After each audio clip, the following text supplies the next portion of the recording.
Does your calendar have reminders plastered all over it of when you have to run payroll? Are you constantly receiving emails saying, it's time, it's time? Well, let's talk about the structure of payroll, when to pay it, and when you have to pay it. I commonly see a lot of problems with payroll setup that most people don't realize they have. Did you realize that if you have hourly employees or even salary employees who are not exempt from overtime, that you cannot pay them monthly or semi-monthly?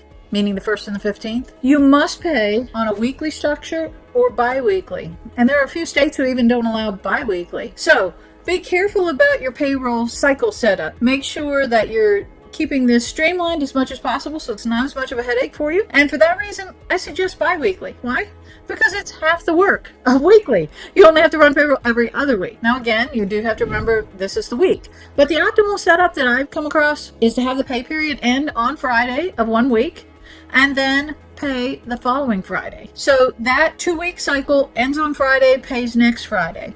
The reason, why do we pick Friday? What if I'd like to end in the middle of the week? Well, you can, but the reason we select Friday is for most retail-oriented businesses or businesses where people may work on the weekends, you want to be able to control the overtime. So let's say it's the holidays and you have a retail location and you had a whopper of a Saturday. Black Friday comes along and you've got that whole weekend. You can control overtime by reducing hours on a Monday or a Tuesday or a Wednesday when your business may be slower. So if we end the cycle on a Friday and Saturday is the start and someone works 12 hours on Saturday, well, then you can have the chance to reduce their hours on Tuesday when you're not as busy and eliminate paying time and a half. Now, I mentioned that you can't do monthly or semi-monthly. Why not? The Department of Labor says so because you can't keep accurate records for overtime purposes in 40 hours a week increments if you're paying based on 15 or 16 days or based on 30 days. So the only case you can have a monthly payroll or semi-monthly is when you have salaried employees who are completely exempt from overtime. And that's pretty rare these days in a retail situation or a small business setup. So be careful that your payroll cycle meets the standards of the Department of Labor and make sure it's super easy for you. If you're looking for an easy way to streamline your payroll processing,